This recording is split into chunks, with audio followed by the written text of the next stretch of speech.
उत्तराखंड के पूर्व मुख्यमंत्री त्रिवेंद्र सिंह रावत ने प्रेस कॉन्फ्रेंस करते हुए कहा कि देवभूमि विकास संस्थान संगठन है।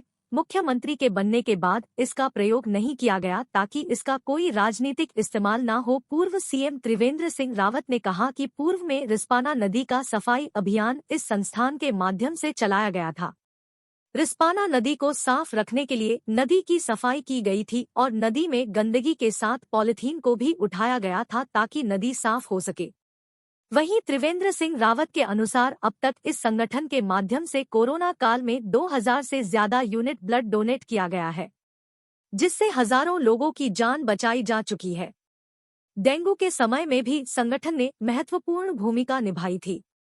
31 अगस्त को संगठन के लोगों की बैठक बुलाई थी, जिसके बाद डेंगू से लड़ने के लिए 3 सितंबर को 182 लोगों ने रक्तदान भी किया था, जिससे सैकड़ों लोगों की जान बचाई जा सकी।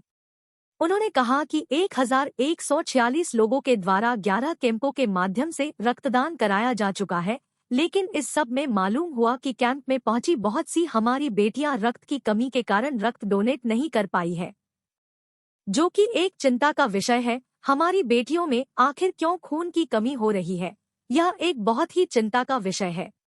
इसकी जानकारी हमें रक्तदान शिविर के दौरान ही हो पाई है। पूर्व मुख्यमंत्री त्रिवेंद्र सिंह रावत ने कहा कि हम जल्द ही रक्तदान के लिए एक बड़ा कैंप 1 अक्टूबर से लगाने जा रहे हैं, जिसके लिए अभी तक 1000 से ज्यादा लोग आने हैं। ऐसे में अनुमान है कि 700 से अधिक लोग रक्तदान करेंगे, जिसमें मुख्य अतिथि के तौर पर राज्यपाल शिरकत करेंगे और विशिष्ट अतिथि स्वास्थ्य मंत्री मौजूद रहेंगे। पहाड़ी क्षेत्र भी इस बार डेंगू की चपेट में आ चुका है, जिससे हजारों लोग प्रभावित हो रहे हैं।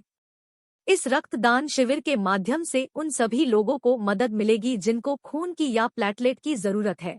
शुरू हुए और एक अनुमान भी था हमको कि इस बार ये बढ़ेगा, क्योंकि इसका साइकिल तीसरे वर्ष का है, तो अनुमान था कि इस बार ये बढ़ेगा। पुराना अनुभव था, तो मुझे लगा कि इसमें ब्लड की ज़रूरत पड़ेगी, प्लेटलेट्स की ज़रूरत पड़ेगी। तो मैंने देवभूमि विकास संस्थान, एक हमारी स्वयंसेवी संस्था है, उनको लोगों को बुलाया, वहाँ पर अपने जो से पदाधिकारी हैं, और हमने बहुत शॉर्ट नोटिस में 3 दिन के शॉर्ट नोटिस पर ब्लड कैंप की शुरुआत करी 3 सितंबर को। और ये जो फौरी ज़रूरत थी, उस ज़रूरत को पूरा करने का काम किया। मैं कह सकता हूँ कि उसका इतना प्रभाव रहा कि तमाम संस्थाएं भी आगे आई। मैंने तमाम संस्थाओं से भी आह्वान किया कि आप लोग भी आगे आइए। तो लगभग 1000 यूनिट हमने पहले फेज में, 1000 प्लस पहले फेज में, यानी 13 सितंबर तक हम लोगों ने पूरा किया। हमने 13 सितंबर तक ही पहला फेज लिया था, क्योंकि इतना ब्लड हो जाएगा कि कुछ दिन हमको फिर उसकी आपूर्ति हो सकेगी।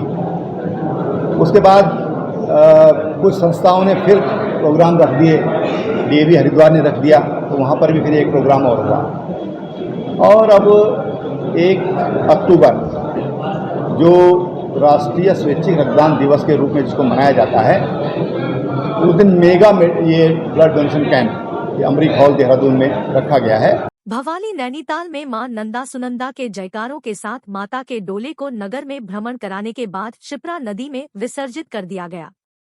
इससे पहले नगर में गांजे बाजे के साथ मां की शोभायात्रा में निकाली गई।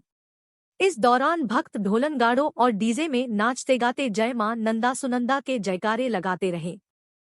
121वें नंदा देवी महोत्सव के तहत बुधवार को देवी पूजन के साथ कार्यक्रम की शुरुआत हुई। पूजन पंडित भगवती प्रसाद जोशी ने कराया। दोपहर 12 बजे देवी भोग के बाद मंदिर से शोभायात्रा निकाली गई। नैना मंदिर की परिक्रमा के बाद नंदा सुनंदा का डोला चाट पार्क, मस्जिद तिराहा, शारदा संघ, मल्लीताल रिक्शा स्टैंड, नया बाजार से होते हुए माल रोड से मल्लीताल बाजार पहुंचा। इसके बाद राम सेवक सभा भवन और बाजार होते हुए ठंडी सड़क पहुंचकी माता नंदा सुनंदा को नैनीझील में समर्पित कर दिया गया। शोभायात्रा में हजारों श्रद्धालु माता के जयकारे लगाते हुए चल रहे थे। श्रद्धालुओं ने अश्रुपूरित नेत्रों के साथ मां को मायके घर से अपने ससुराल कैलाश के लिए विदा किया और अगले वर्ष जल्दी आने की प्रार्थना भी की। नंदा देवी महोत्सव में बीते 10 वर्षों में दुकानों के किराए में 50% इजाफा हुआ है, तो कारोबार 50% गिर गया है। दुकानदार अधिक किराए और कारोबार कम होने से परेशान है। भीमताल के कारोबारी देवेंद्र का कहना है कि 40,000 में 2 दुकानें ली। पहले दिन की बारिश में सामान भीगकर खराब हो गया। अब किराया देने के लिए घर से रुपए मंगाए हैं। आकाश चंद्रा बताते हैं कि दुकान में रखे सामान और बर्तन बेचकर किराया चुकाऊंगा। रामपुर के अब्दुल कय्यूम बताते हैं कि कारोबार 50% से भी कम हो गया है। हरिद्वार के सुनील कुमार कहते हैं कि महंगी दुकानों के चलते सामान महंगा बेचना पड़ रहा है। यहां आकर नुकसान ही हुआ है। ईओ पालिका आलोक उनियाल कहते हैं कि किराए से मिलने वाली धनराशि से पालिका नगर की सजावट करती है। आयोजक राम सेवक सभा को भी धनराशि देती है। नई टिहरी में आयोजित 3 दिवसीय क्षेत्रीय वैदिक सम्मेलन का समापन हो गया। सम्मेलन में देश के विभिन्न जगहों से पहुंचे वैदिक विद्वानों ने चारों वेदों की उपयोगिता को बताते हुए कहा कि वैदिक ज्ञान ने ही भारत को विश्व गुरु के रूप में स्थापित किया। मानव जीवन में वैदिक ज्ञान अपनाने से ही पुराना धर्म व संस्कृति का संरक्षण किया जा सकता है। विद्वानों ने कहा कि वैदिक ज्ञान को अपनाने से हम अपनी सनातन धर्म व संस्कृति की वास्तविकता को जान सकेंगे। सम्मेलन के अंतिम दिन भाजपा प्रदेश अध्यक्ष महेंद्र भट्ट भी यहां पहुंचे। वैदिक विद्वानों ने इस 3 दिवसीय सम्मेलन में टिहरीवासियों के चारों वेद ऋग्वेद, यजुर्वेद, सामवेद व अथर्ववेद के सार को बताते हुए कहा कि इनके बिना जीवन का महत्व नहीं है। मनुष्य में ज्ञान की लौ कैसे जगाएं, इसके लिए वैदिक ज्ञान को समझना जरूरी होगा। अंतिम दिन भी विभिन्न जगहों से आए विद्वानों ने चारों वेदों पर अपना व्याख्यान दिया। विद्वानों ने कहा कि वेद धर्म के मार्ग पर चलने की प्रेरणा देते हैं और जिसने इस ज्ञान को प्राप्त कर लिया उनका जीवन धन्य हो जाता है, क्योंकि वेद सबसे प्राचीन ग्रंथों में एक है। अंतिम दिन सम्मेलन में पहुंचे भाजपा के प्रदेश अध्यक्ष महेंद्र भट्ट ने कहा कि नई टिहरी में इतना भव्य सम्मेलन आयोजन किया जाना टिहरीवासियों के लिए गौरव की बात है। उन्होंने कहा कि वेदों के ज्ञान से अपने बच्चों को भी परिचित करना चाहिए, जिससे वे संस्कारवान बन सके। वेदों को ज्ञान से ही भारत की सनातन संस्कृति परिचित कराती है।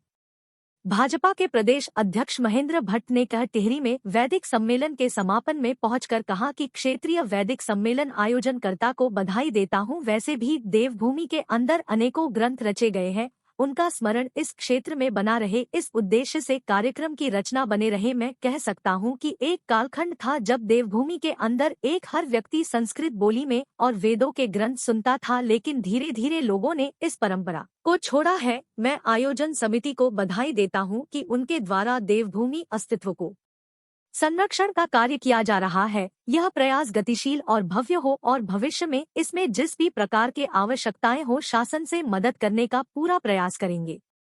अध्यक्ष महेंद्र भट्ट ने लोकसभा की तैयारी को लेकर कहा कि तैयारी अच्छी पर चल रही है और इसकी बैठक आज टिहरी में भी लो गई है और हम अपने बूथों को मजबूत कर रहे हैं और हमारा कार्यकर्ता उत्साह में रहता है और भी हम इस बार उत्तराखंड में हैट्रिक बनाएंगे और 5 सीटों पर विजयी होंगे। दायित्व बंटवारे को लेकर कहा कि बहुत जल्दी भाजपा के वरिष्ठ पदाधिकारी को दायित्व दिए जाएंगे।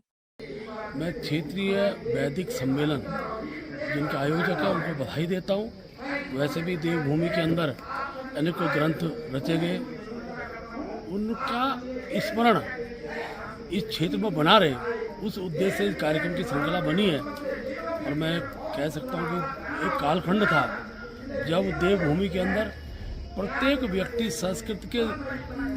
संस्कृत बोली में और वेदों के ग्रंथ सुनाता था, लेकिन धीरे धीरे उसमें एक प्रकार से क्षरण हुआ है, लोगों ने उस चीज़ परंपरा को छोड़ा है।